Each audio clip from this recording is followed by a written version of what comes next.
Our next speaker is David Simon, Ellerton and Jetté Professor of Art in Colby College in Maine. Professor Simon specializes on Romanesque art in Spain, particularly art and architecture of Aragon. Like Professor Gerson, his publication list is too long to be given in full here. Recent publications include articles on Santa Maria de un Castillo and San Miguel de un Castillo in the Encyclopedia of Romanesque Zaragoza. Sorry, I'm not saying Zaragoza. On the Cathedral of Jaca in the journal Romanico, and on the Aragonese capital of Daniel and Habakkuk in the journal La Estela. Over the years, he has forged many collaborations with Spanish colleagues. Among them, he is most pleased to serve as consultant to the Asociación Sancho Ramirez in Jaca, a group dedicated to the study and preservation of local monuments with a particular focus on the Romanesque. The title of Professor Simon's paper this evening is Art and Anecdote on the Road to Santiago. David.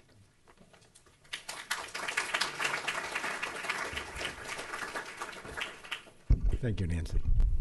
I'm very grateful to Nancy Wu and Charles Little for their invitation, and to the Education Department of the Metropolitan Museum who organized much of this, or who organized me, at least.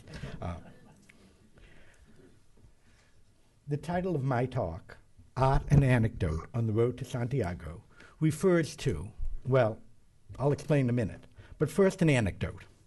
In recent weeks, actually it has gone on for months now, I have been reading Marcel Proust's Remembrance of Things Past, where anecdotes reign supreme in the construction of themes of time, space, and memory, which are very much themes that define the pilgrim experience.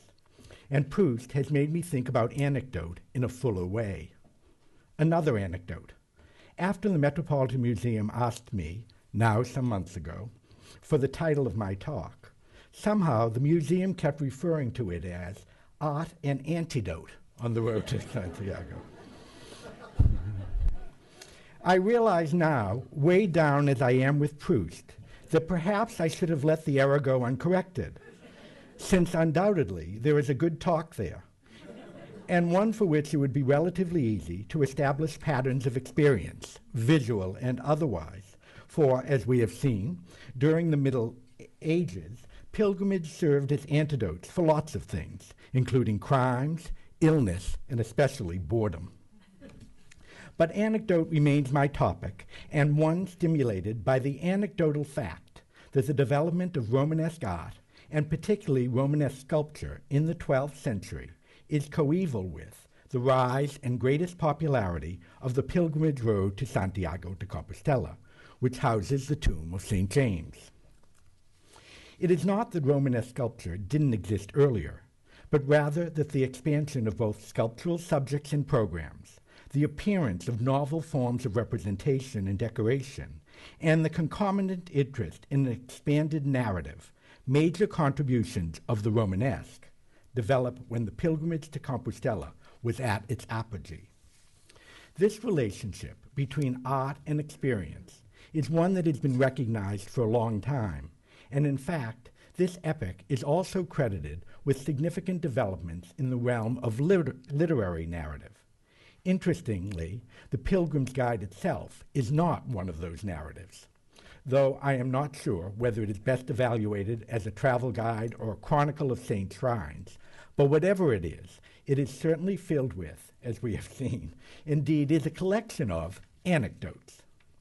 One of the narrative epics of this period, the Song of Roland, commemorates events that are also commemorated by the shrines at what the French call, well, in Florida they don't have technology like this. In Maine we don't have technology at all.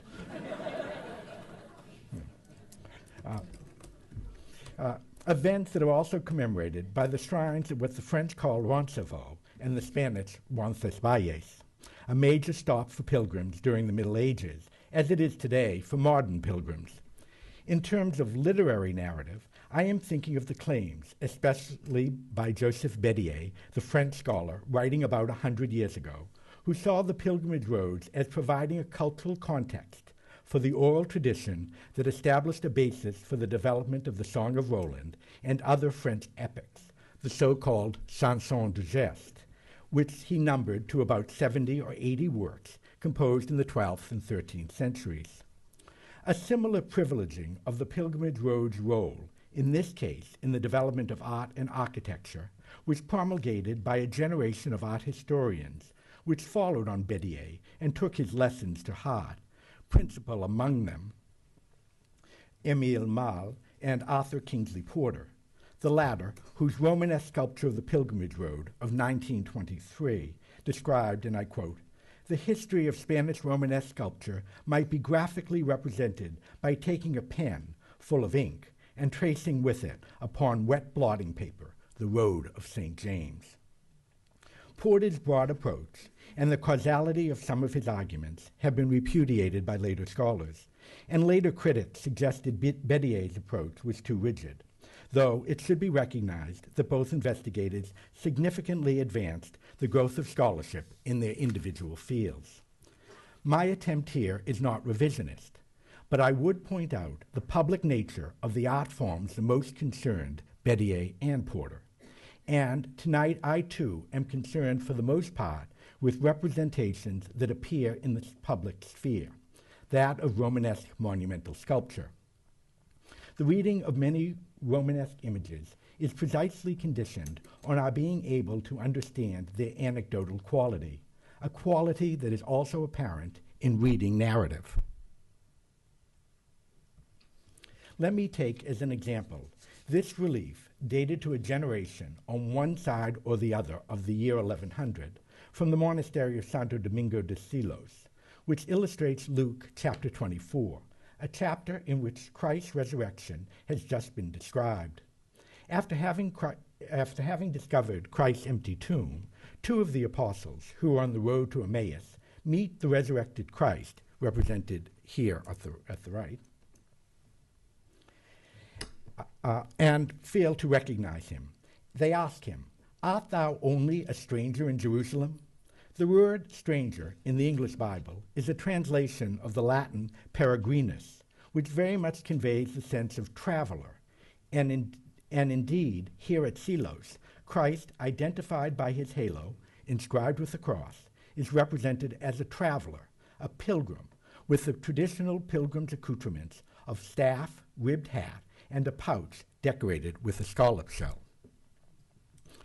The scallop shell here on the pouch, and the staff is a rather small thing, useless, I would suggest, except to identify him.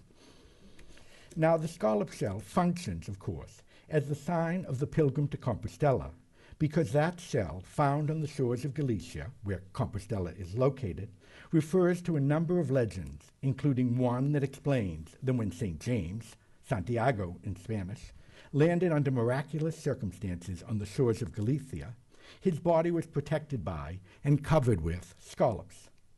And it was to this supposed landing spot that pilgrims to Santiago subsequently journeyed after their arrival in Compostela in order to collect their own scallop shells, at the same time souvenirs and verifications of their journey.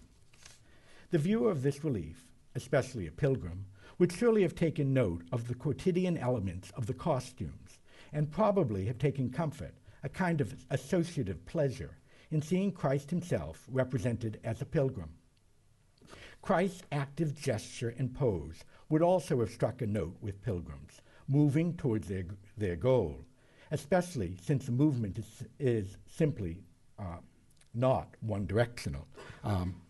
Shapiro described him as being in a dancing pose. In fact, Christ reads as conflicted, leaning back and moving forward at the same time, his feet virtually going in different directions. According to Elizabeth Valdez del Alamo, it is that moment of hesitation, that twisted pose, which expresses the dual nature of Christ. Even resurrected, he remains both human and divine. Christ's ambiguous stance can further be associated with his role here as pilgrim, since pilgrims are undoubtedly and at once cognizant of their journey's goal, but also of their journey's source, looking back even as they go forward. The ambiguity of Christ's movement allows us to recall studies by the cultural anthropologist Victor Turner, in which he describes a pilgrimage as an experience bound in liminality, that is, the state, conscious or unconscious, of being between two different existential planes. The term itself derives from the Latin limen, meaning threshold. Thus, Turner recognized liminality as the transitional state between two phases. Pilgrims were exemplary of being in this position, as people who were separated from the societies to which they previously belonged, and not yet members of a new assembly. Their state, whether short or prolonged, is one of being in limbo. Thus the pilgrim was, in Turner's words, betwixt and between. In Matthew chapter 28, which follows on the scene illustrated here, Christ's own liminality is accentuated when he tells the apostles, "I am with you all until the end of time," even as he is about to ascend into heaven. He also tells his disciples, "I am the way, the truth, and the life."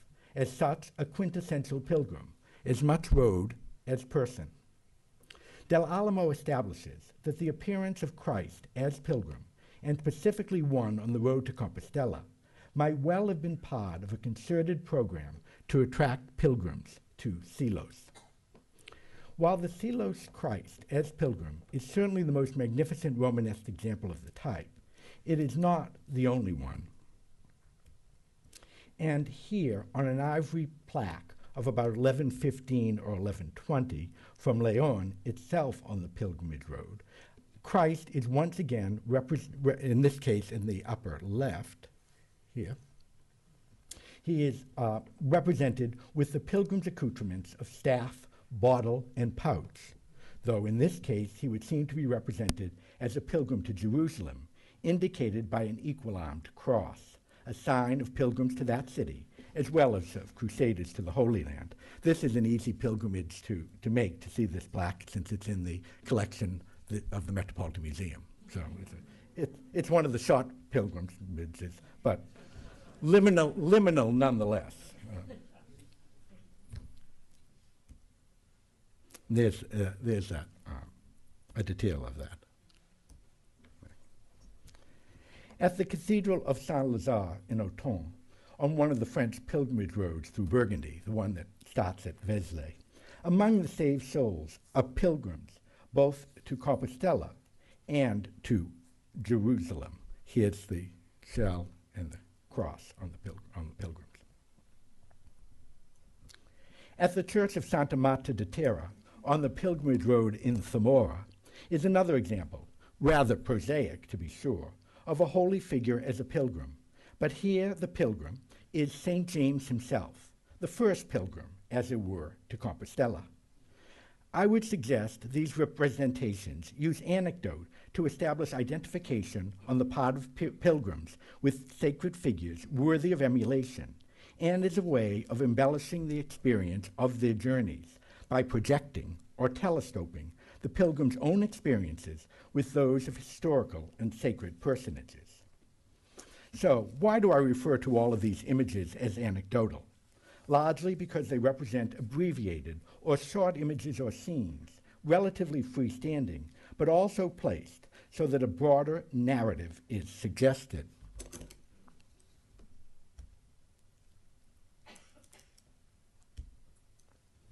The Leon plaque was probably from a reliquary with scenes of Christ's passion, including the deposition and the women at the tomb, and of course the Noli Me Tangere, a scene which shares the same plaque with the Emmaus event. The Noli Me Tangere scene illustrates the moment when the resurrected Christ says, "Touch me not," to Mary Magdalene, who has recognized him. The pairing of the Noli Me Tangere and the way to Emmaus scenes plays off concealment against recognition. At Silos, the Emmaus story is on a cloister pier, with the adjacent scene, adjacent both in terms of narrative time and in terms of the cloister space, representing the doubting Thomas, who wants proof of the physical presence of the resurrected Christ by trying to touch his actual wounds. The scene appears as early as the 6th century on ampullae, souvenirs brought back by pilgrims to the Holy Land, and which contained holy oil. And that you see at the left. It's difficult to see, but here it's Thomas touching Christ. Because the Doubting Thomas story emphasized the importance of physical experiences, medieval theologians extended its meaning so as to promote pilgrimages as well as the veneration of relics, which are, after all, connected. Both, and especially since both relied on actual physical presence. Thus, here at Silos, the anecdotes denote a much broader category of history and experience. For the pilgrim, as for St. Thomas, seeing is believing. Because of their conciseness, anecdotes often appear to be relatively direct and not overly complex. In part, because of this directness, they give the impression of, and are often constructed to, present persuasively real events and situations. The anecdotal convinces, both by scaling down and by piling on the evidence. That is, it persuades by giving lots of detail in a reduced format. In Proust's words, an exact detail testifies to veracity. Indeed, medieval treatises on literary composition include discussions of the importance of both abbreviation and amplification, and these are discussed together. I have chosen to describe these images in which holy figures appear as pilgrims because they show, as kinds of micro-examples, the way anecdote contributes to the suggestion of a broader narrative and provides in miniature form the possibility of an amplified context. But perhaps an equally compelling case for anecdote can be made for some larger sculptural programs that decorate Romanesque portals. Now, not all Romanesque portals, whether on the pilgrimage road or not, are fully anecdotal. Some, like the portal from Autun, a detail of which we saw a minute ago, are more clearly narrative, where a central, well-defined subject dominates the portal. In this case, the Last Judgement, described in chapter 20 of the book of Revelations, as taking place after the resurrection of the dead and the second coming of Christ.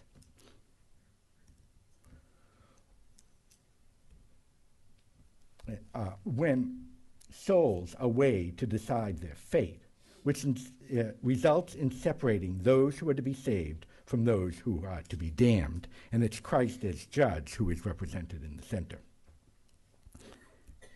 Even here, anecdote plays large in the way detail is piled on detail, such as, and this is only one of a multitude of instances, the treatment of the saved, who on the left-hand side of this lintel, who include the pilgrims we have seen,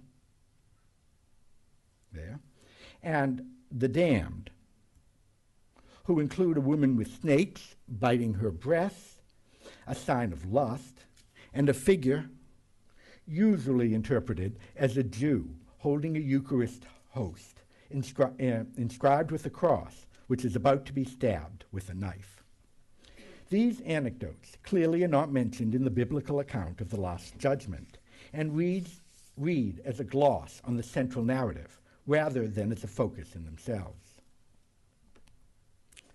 The portals I am more concerned about display an arrangement of sculptures on the archivolts, composed of multiple individual voussoirs.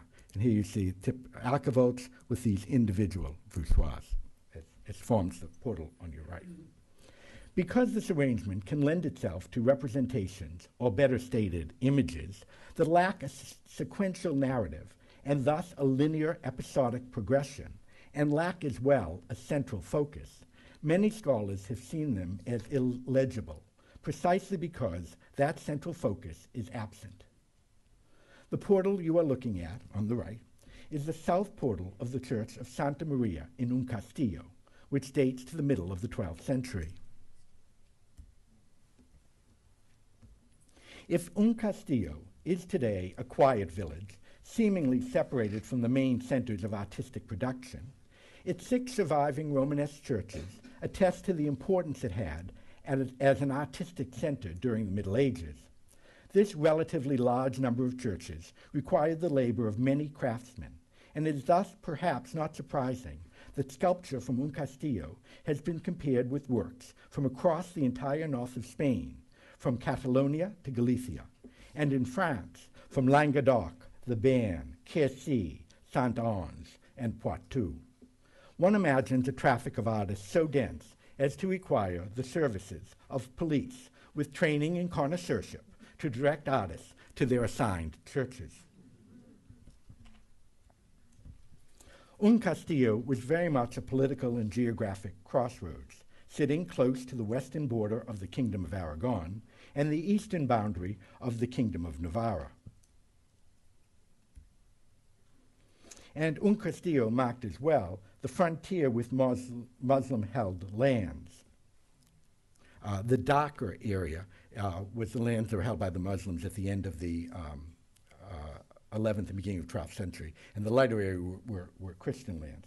I don't understand the significance of the darkened, indicating Muslim, but one can imagine.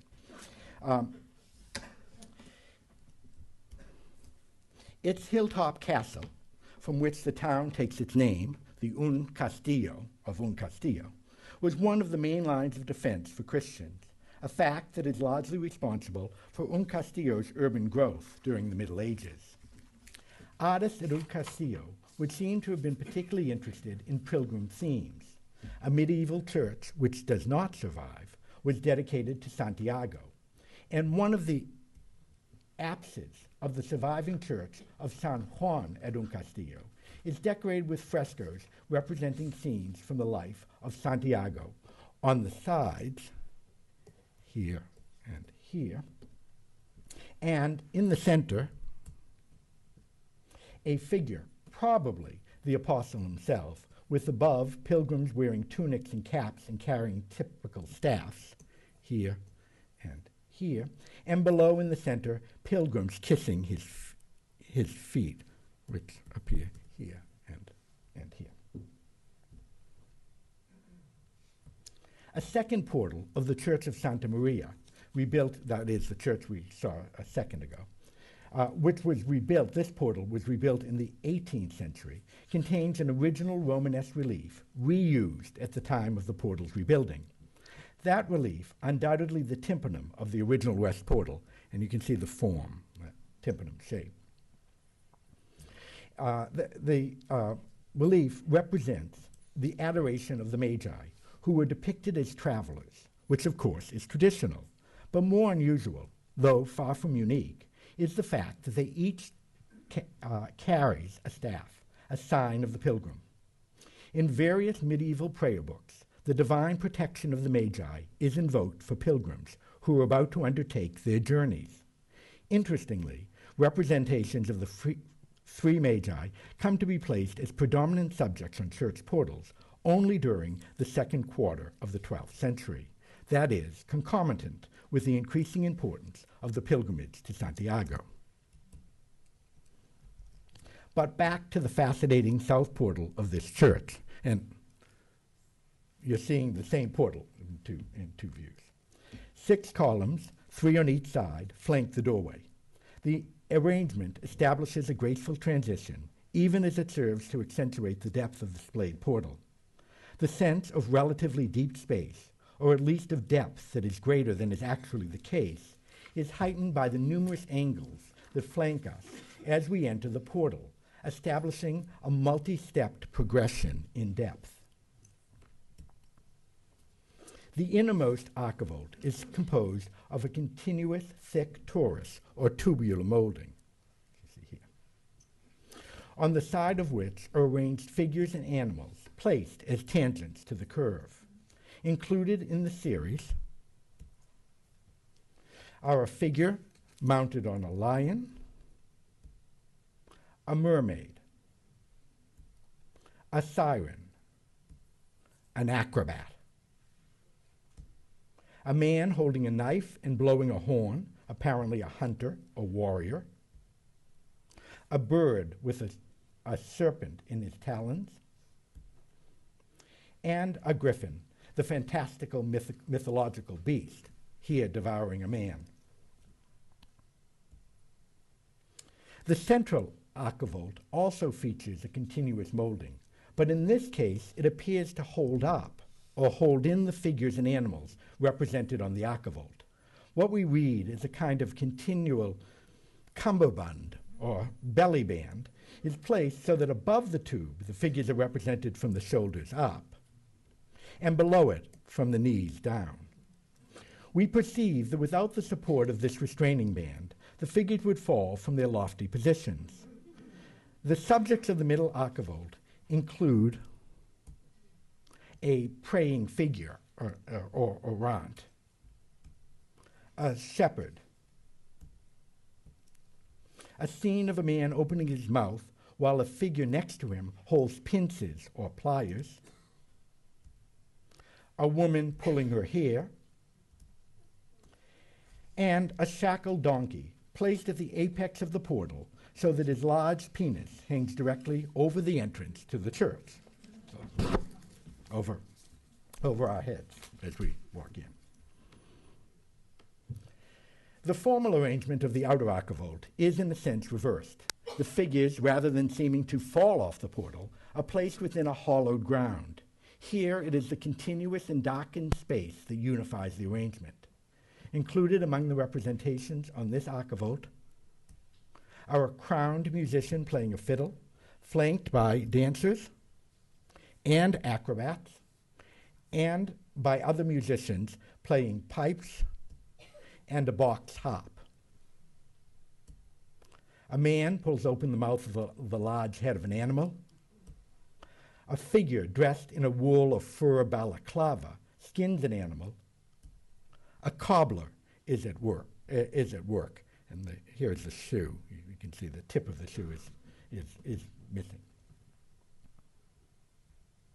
A couple wrestles or struggles in an embrace.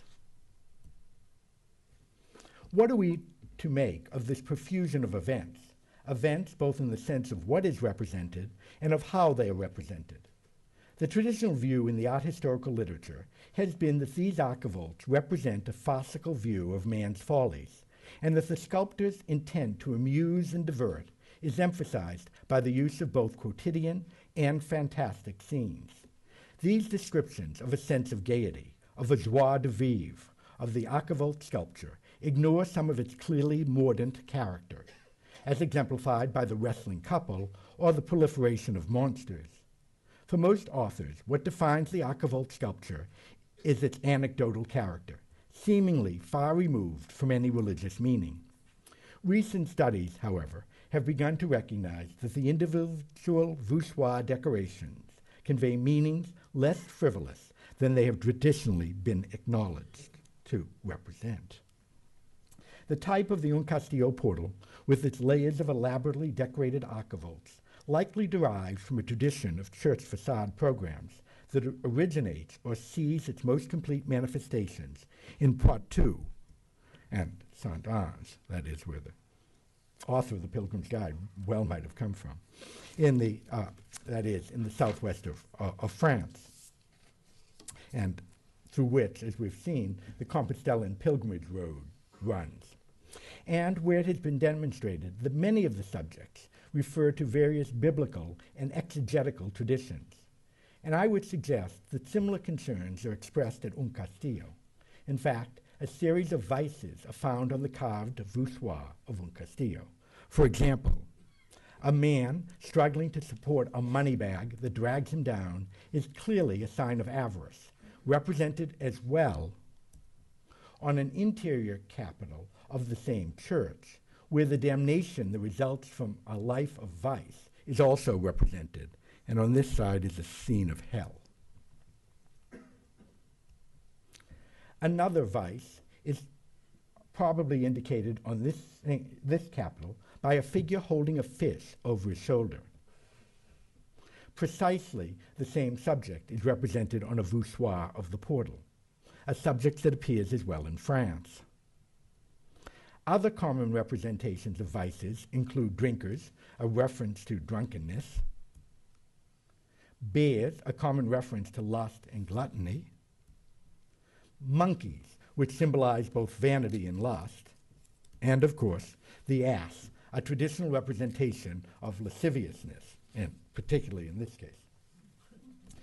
Other images on the Un Castillo archivolts also convey symbolic or allegorical meaning. Surely the Good Shepherd on the right, and the Orant, or on the left, I'm sorry, at the top, and the Orant below have venerable roles in Christian art, as seen here on early Christian tombs of the 3rd and 4th centuries. As for the eagle and the serpent, the allegorical reference to the triumph of good over evil is not difficult to understand, particularly if one recalls the appearance of the scene in medieval Spanish manuscripts, such as, on the right, in the Girona Beatus, where a full commentary clarifies the identification of the bird with Christ and the serpent with Satan.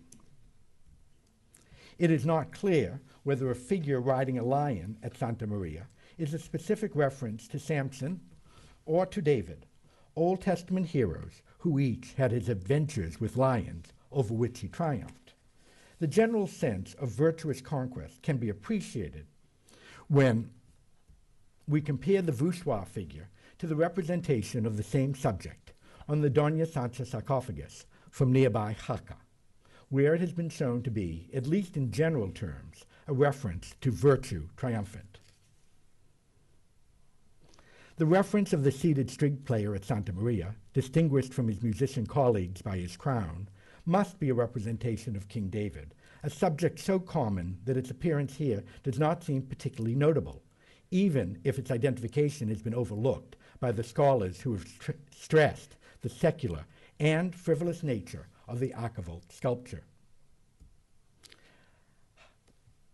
Again, at Jaca, David, rebec in hand, is represented on a cloister capital, here in the center, where musicians and dancers, precisely the companions represented on the Un Castillo portal, accompany him on either side, and actually on the other side of the capital.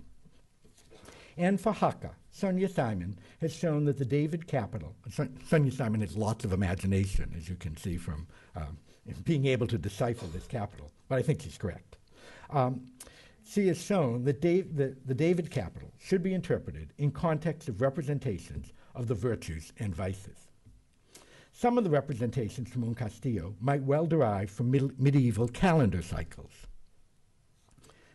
For example, the cobbler, shoemaker, could well represent winter or the month of February, as on a capital within the calendar cycle at San Pedro la Real de Nieva in Segovia. That scenes of the vices, as well as those of calendars and labors of the months, should be understood as iconographically dependent on broader eschatological themes has been widely demonstrated in the case of some French Romanesque facades. Indeed, what seems clear is that the images at Un Castillo have been taken from a very diverse repertoire, and this too is typical of anecdotal arrangements, which often read as collections of diverse elements.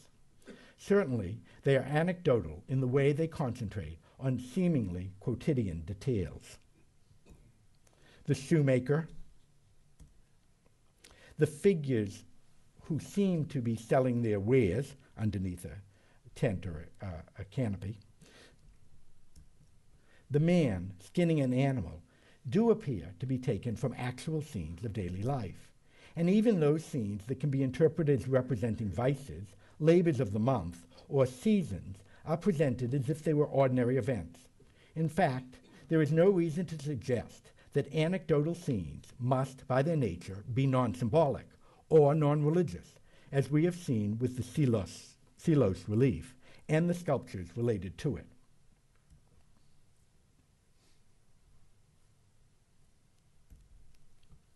The archivolt carvings, by the use of profane detail, also stress the specific. The emphasis on the factual details of the representations has a parallel in the incredible elaboration of decoration on the portal as a whole. Not only are all the surfaces of archivolts, capitals, and moldings covered with decoration, but even the columns are intensely patterned, some of them with designs that suggest a textured surface, even fabric. The effect is one of materiality. The viewer is virtually forced to appreciate the material presence of the forms. As mentioned previously, the portal is constructed to emphasize depth of space, and as a result, the viewer feels surrounded by the portal in its full materiality, heightening a sense of liminality. In this case, the liminality is a function of the viewer being literally on the limen, the threshold, caught as it were between the exterior world of the street and the interior world of the church, between the profane and the sacred. The sheer number of represented events, each filled with intriguing details, captures viewers' attention and thus requires them to check their progress in entering the church. The journey into the church is prolonged, even as it marks a physical transformation as much as a spiritual one, a pilgrimage in microcosm. Moreover, the varying sizes of the voussoir, determined, it would seem, by the subjects represented rather than by the voussoir's place on the arch or by any other structural necessity, underscore the effect of the composition as a series of distinct vignettes. A balance is thus established on the portal between individual forms and a sense of continuity, which brings us back to the portal's most unusual feature, the torus molding that convinces us that it holds up the figures of the middle archivolt, and by this very fact suggests a narrative focus and a narrative unity. We must read the arrangement to understand it. Were we not able to do so, the representations would be meaningless, since the figures and animals on the archivolt would appear to be merely a series of floating, disembodied fragments. Given the formal nature of the idiosyncratic disposition of the archivolts, the decoration can be understood as a vehicle for emphasizing the individual and anecdotal nature of the representations. The question becomes, to what extent the nature of the concerns expressed by the subjects and their treatment on the Un Castillo portals determined as well the structural and formal elements of the portal's composition. Did the portal's designer or designers seek and find a visual form that is a virtual metaphor for the subjects represented? For the formal nature of the arrangement of this idiosyncratic voussoir decoration might well be seen to underscore the anecdotal nature of its representations. This is not to say that the subjects represented in Un Castillo are unique. As we have seen, many of the images that decorate the archivolts can be seen as part of other Romanesque sculptural groupings. What is unusual is that previous to the mid-12th century, many of these subjects were ones that were apparently thought appropriate only to decorate marginal areas of churches, for example, on corbels placed at the cornice level of a building. Nurit Kanan Kadar describes corbel series representing artisans and entertainers as constituting lay trends which deviate from the official art of the church. At Un Castillo, not only have these subjects migrated closer to the viewer's eye level, but they frame the portal, that important and liminal space, which Javier Martinez de Aguirre has described as a pulpit to teach the faithful, and as traditionally a place where true theology could be most profoundly understood by an elite. If what Martinez de Aguirre describes was indeed the case of the great portals at the end of the 11th and the first half of the 12th century, such as at Auton, which we saw a few minutes ago, then the Un Castillo portal suggests that the situation had changed radically by the middle of the century. On one level at least, it might be possible to understand the Un Castillo portal as a reflection of the changing social structure of medieval society. It has been widely noted that during the Romanesque period, new economic and social structures responded to the shift from a land-based economy to one engaged in trade. Certainly, Iberia was not exempt from these social forces. And indeed, Aragon would seem to offer a prime case in point of such changing conditions.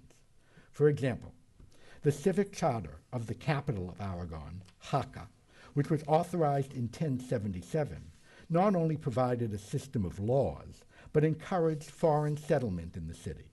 Many of these foreigners, most of them French, were engaged in trade. And we know that at this time, foreign goods, including textiles from Bruges and from Constantinople, began entering the kingdom. It was also at this time that Castillo's population grew rapidly. It had become the third largest castellated city in Aragon, housing many foreign settlers engaged in trade. The growing urban economy produced an increasing concern with mercantile endeavors. It is thus not surprising to find motifs related to trade given greater importance at this time. This is precisely the premise of Beatriz Mariño's dissertation on the iconography of urban work in Spanish medieval art, written for the University of Santiago de Compostela. Mariño claims that it is at this time, and in the north of Spain, along the pilgrimage routes to Compostela, that the condemnation of the artisan and the merchant is raised from a marginal subject to one of primary importance. One wonders if the concern for the rising bourgeois class is reflected in at least some scenes represented on the Castillo portal. For example, it is intriguing to note the presence of a number of artisans, including the shoemaker or cobbler. It has been widely noted that during the 12th century, and as a result of the social and economic changes outlined above, the vice of avarice takes on increasing importance in medieval depictions and literature. It had been of concern earlier, but now it supersedes interest in any other vice. And at Santa Maria de Castillo, we have already referred to the man with the money bag weighing at his neck as a representation of that vice. At Sangüesa, only about 15 miles from Castillo, a figure decorating a column here represents Judas, who has hanged himself. Actually, you can't see it, it's tucked in over here. Represents Judas who's hanging. He is identified by inscription as Judas Mercator, that is, Judas Merchant. In his case, what has been sold is Christ himself.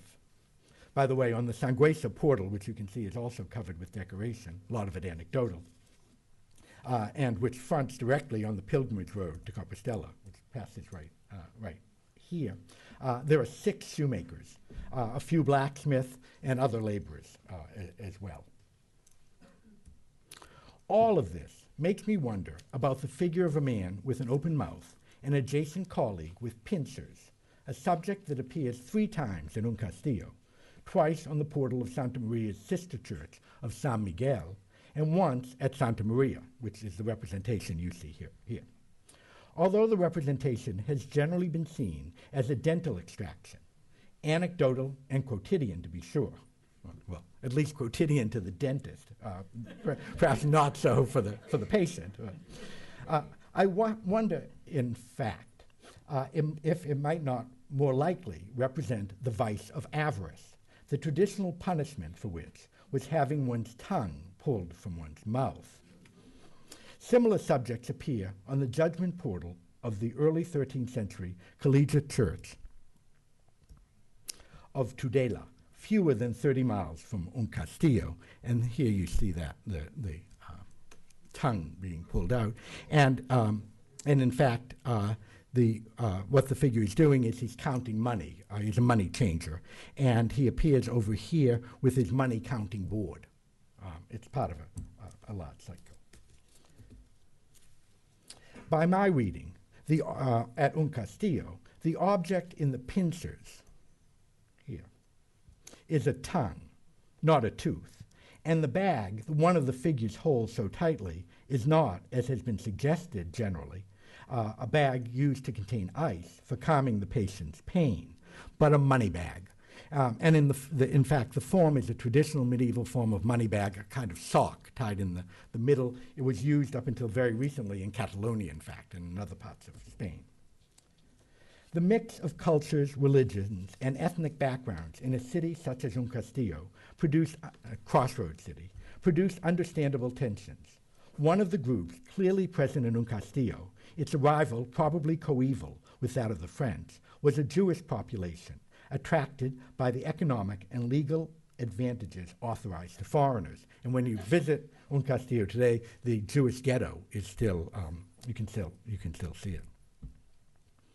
Could the merchants selling their wares under a tent or canopy represent another of the urban occupations on the portal? The fact that the figures wear Phrygian or Eastern caps and that one holds a coin might well indicate that they are Jews, known traditionally to have been engaged in trade or in lending money. One notes that a figure wearing pincers is placed precisely adjacent to the merchants. They look a little anxious, don't you think? We might question whether the preponderance of subjects concerned with avarice might not be a result of a basic anti-Semitism or of a specific concern with the financial role of Jews. The iconography of the judgment portal at Tudela, which we saw a minute ago, has been seen as a reflection of the concern for the role of the Jewish bankers of that city and a condemnation of their practices. Indeed, the concern with avarice would not only have been current among new urban dwellers, but also with pilgrims who were encouraged to renounce their worldly goods in order to appreciate fully the ascetic experience of the pilgrimage and to be purified by it. Related to the development of a commercial economy and of an urban culture was the widespread use of money. Indeed, a virtual money trade had developed in Western Europe at this time. Certainly, this modern money economy permitted, or at least encouraged, the growth of travel and of pilgrimage itself, and in part accounts for the popularity of the pilgrimage road to Santiago at this moment. As you have already seen, the Pilgrim's Guide is replete with references to merchants and others eager to take advantage of pilgrims, such as the boatmen near the town of Saint-Jean-de-Sord, which Paula Gerson read about, who extort coins from pilgrims, and we are told, many times after receiving, this is in the Gerson and Friends translation, many times after receiving the money, the ferrymen take on such a throng of pilgrims that the boat tips over and the pilgrims are drowned in the water. Thereupon the ferrymen rejoice wickedly after seizing the spoils from the dead. No wonder the guide extorts, "May the boatmen be utterly damned." In fact, the guide, which is a warning about avarice. In fact, the guide tells us that tolls shouldn't be demanded of pilgrims, but only from merchants. According to the guide, they deserve it. According to the guide, perhaps the worst are the Navarrese and the Basques, as we have seen, who for no more than a mere coin will kill, if he can, a Frenchman. These are among other accounts in the guide where avarice figures prominently. Moreover, a decree promulgated in 1133 in Santiago de Compostela, that is, contemporary with the guide, in which sellers who act contrary to the regulations, quote, are to be punished by whipping and are to lose their business. Anyone publicly guilty of violating these decrees is not to be received into any house or private property. So it sounds a bit to me like Paul Krugman's account of a Greenwich cocktail party after the fall of Lehman Brothers. Don't receive them into any house or private property.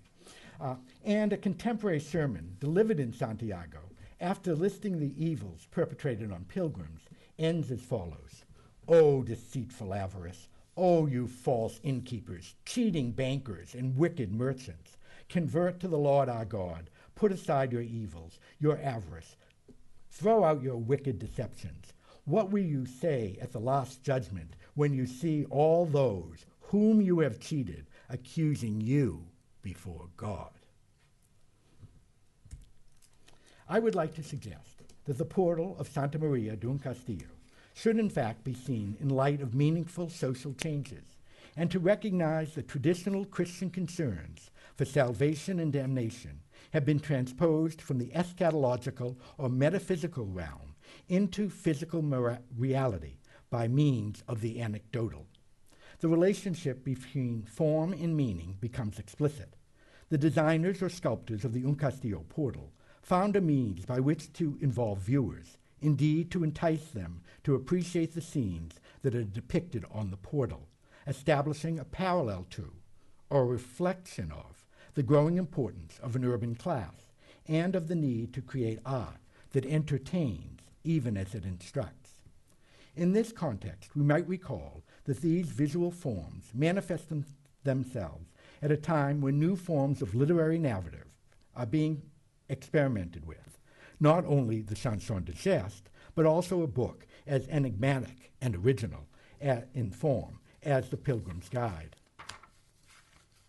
Thus, what is distinctive at Un Castillo is not only that anecdotal and seemingly profane motifs have wandered from the margins to the center, for that occurs at other places too, but that the sculptors of Un Castillo have found a formal method by which to animate these forms and to represent them in a manner appropriate to their new place. The formal structure of the sculpture changes in response to the different areas being decorated and provides a convincing device to communicate the actions of the figures. We might question whether the form of the torus molding used to hold up the figures functions as a metaphor for the entrapment of individual members of society within a rigid system, social, religious, as well as judicial, at a time of social change, even perhaps as a metaphor for the constraints on the portal's artists in their attempts to expand their subjects and to include narrative in their compositions. In essence, the figures become performers, acting out for us, for an audience, which perhaps reflects, once again, the increasing interest in narrative so evident in the literature of the Romanesque period. As such, I would recall Irene Winter's apt description that narrative cannot be related with the story alone. It is content structured by the telling, for the organization of the story is what turns it into narrative. And in the Un Castillo portal, perhaps even more than the anecdotes that are represented, it is the portal's physical and formal structure that guides the narrative, thus establishing a relationship between Romanesque storytelling and Romanesque style. Thank you very much.